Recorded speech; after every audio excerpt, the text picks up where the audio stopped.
I see Jesus in everyone. Yeah. Just like that lady in my room now. She's on a tube feeding board. Well, I never wanted to see that, but I did now. She's laying right on the floor, you know, and she says, I'm hungry, I want something to eat. And the girl told her, she says, well, you are getting something to eat. You are eating all the time. And he's got this great big long needle like this, and they got the fluid in there, that long, and about that round. Yeah. And they stick it in her stomach, I guess. Yeah. But you know what, Kevin, I was wondering, if you wanted to take that tube out, could you do it and then start eating again? I don't know. I don't know.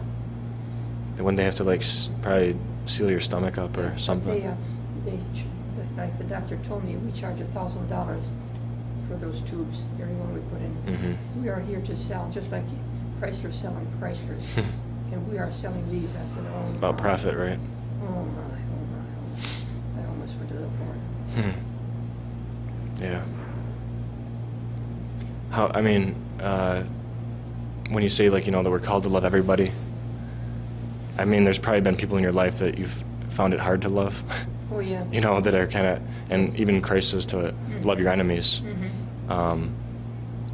Pray for them, to forgive them. And oh, yes. I mean, what do you tell people, I guess, that, you know, find it extremely hard to love somebody in their life? Sometimes a parent, like an abusing father or mother, or like a sister or brother that's, you know, going down the wrong path. I mean, how do you find it that, like, you're able to look past everything else in their life, or any negative energy they have towards you, to completely love them? Well, that's pretty hard. I got one cousin. She has sold a piano. Father said, you're going to get the piano, and John's going to get the violin. It was good. But she didn't. She was supposed to give it to Gary. And she didn't. When she moved, she sold it. For money, yeah. Instead of giving it to him, yeah. She went to the music station and asked him how much would that be worth. And when they told her, she sold it right away. And he was very, very hurt. Yeah. She said, Dad left it for us. And it's still not talking. It's about 20 years. And I'm praying so hard that they could become, you know, to love one another. To love one another. And be like a mother and a son. That hurts me terrible. What can I do? All I got to do is pray now. That's all. You can love, and only God can change. Yeah. Oh, yeah. You know, it's up to Him, ultimately. Yeah. But, and for us to be patient, though, too. Oh, yes. Because love, you know, like it says in the Bible, love is patient, love is kind. Oh, yes, we can't just Love is all those things. force that stuff. Yeah. And I know I've been a victim of that, or I've been falling into that trap now and then, that I'm more so preaching to people instead of, you know, I think it was St. Francis. He said, like, preach always, and sometimes, if necessary, use words. Yep. That he was basically saying, you know, lead and live by example. You know, that it doesn't always have to be, you know, you talking to someone, and, you know, because a person convinced against his or her own will is of the same opinion still. That's right. That's another quote that I like to say, and I mean, it's true. You know, if the person isn't ready, or if they're not, you know, at the same stage that, like, you feel you're at with life, or just, you know, I mean, everyone's different. Yeah. I mean, what connects us is that we're one in spirit, and I think that's a big part of love too, is to realize that fact, that we are all part of the Christ, you know. Yep. And that's how, you know, that you can look past, and, you know, because, like, you look in someone's eyes even, and, like, that's the window to their souls, and you can, and I can tell just with energies and their eyes too, like, you know, if that person, like, where their mind is at, you know, if they, you know, have a pure heart, a pure soul, or if it's greed and envy and, you know, other things, and hate, you know, because you can just see the amount of light that the person's radiating or letting in into their heart. But, I mean, you've been a big role model to me. Oh, yeah. Thanks. You know, just, You too to me, as young as you are. yeah. I told you about those little things that you always carry your guardian angel since you was a little boy, and the rest of them didn't. And Yeah. when you got up there, you were the guardian angel. Right. So much to life. Right. So much to life. life itself is quite an experience. Mhm. And some people think, well, if you go to school and get a big, if you're number one, but Mhm. I never want to be number one, Kevin.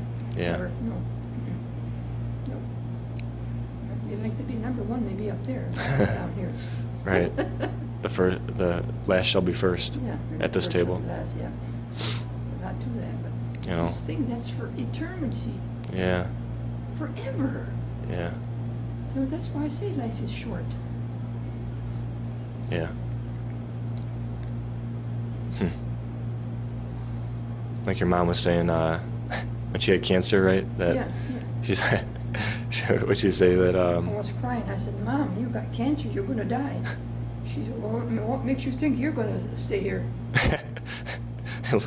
What makes you think that you're going to live longer? And Yeah, what makes you think who you're knows? gonna It stay here forever? could be swiped by a semi on the ride home, Yeah, or of course, yeah. fall dead. It's just, I mean, part of me doesn't want to think that way. Part of me, wants to, live life to the fullest. But, it's also reality too. Yeah. And once you can kind of come to terms with that really death is gain. That if you understand that part of it, Yeah. then there's nothing to fear. I No. mean, if you no longer fear death, it's funny too, because like the public speaking that I do Yeah. is the number one fear above death Mhm. for a lot of people, that they'd rather die. And I had people, like, during my talks, I said, "Do you want to come up here and speak with me?" And they're like, "I'd rather die." That it's just funny, that so many of the little petty things and Yeah. little things that we make big things That's right. and blow out of proportion, Yeah. that 5 years from now, sometimes a week from now, or Yeah. 20 years from now, or when we're dead, it's not going to matter. No. And like you said, it's not going to matter whether you came in the first place or No. in like here, or whether you got the bigger house, but it's really how you played the game. Yeah. Where your heart was. Say, oh, you got to be number one to go to that school. I said, oh, is that so? Hmm. I said, well, I'll be at number one when it comes to the farming. Right. Cleaning the cow manure and all that stuff. Yeah. That I didn't want to do, but I had to do it because my father died. I was 13 years old. Yeah. But it worked out. Yeah. It picked me up and really put me up in the air. And I'm still going. Oh man. Yeah. You just touched so many lives, and Oh, yeah. it's just been positive all the way through, and that what I admire too about you is that you've stuck to your morals and stuck Oh, to your yeah. gut. Oh. Because I know for me it's still hard to sometimes be totally real Oh, yeah. and totally It is. true. Yeah, it is real. But because there's always the temptation to tell those little white lies, or for a long time for me, which I still regret. I mean, I can't have any regrets, but that I still am saddened about is how many times I denied my faith. Mm-hmm. And this was during the majority during that time in my life that I was away from God. Yeah. And that I really I'd be around groups of people, non-believers, or Yeah. people that I thought were my true friends, and whenever the conversation came up with God or whatever it was, that I definitely didn't make it a point to No. tell them that where my faith was at, and it's like sometimes we hide certain aspects about us, whether we have this disease or that disease, or whether our home life is not exactly what you see on Yeah. when I'm walking on the streets, that No. and you hide a lot of the shit really that's going on in your life, and but to hide your faith, something that's really supposed to define who you are, Yep. and be your backbone and everything about you, Yep. that without it you're nothing, was hard for me. And I'm still asking God for His forgiveness. And I know that He's already forgiven me, but that that we learn from the past, Oh, yeah. and we For forgiveness, and I ask God every night to forgive the people that committed sin during the day that don't know enough to, ask God to forgive them. yeah. Just go right on there, so make a big act of contrition for all those that died without saying it, Right.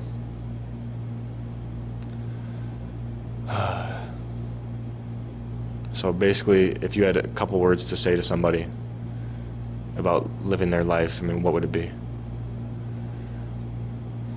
Live your life. Just live a straight life. Mm-hmm.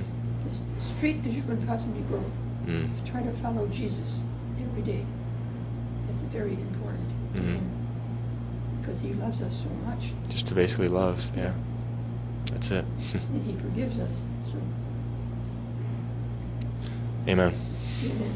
Thank you, Anne Mary. Good. Love you. Good.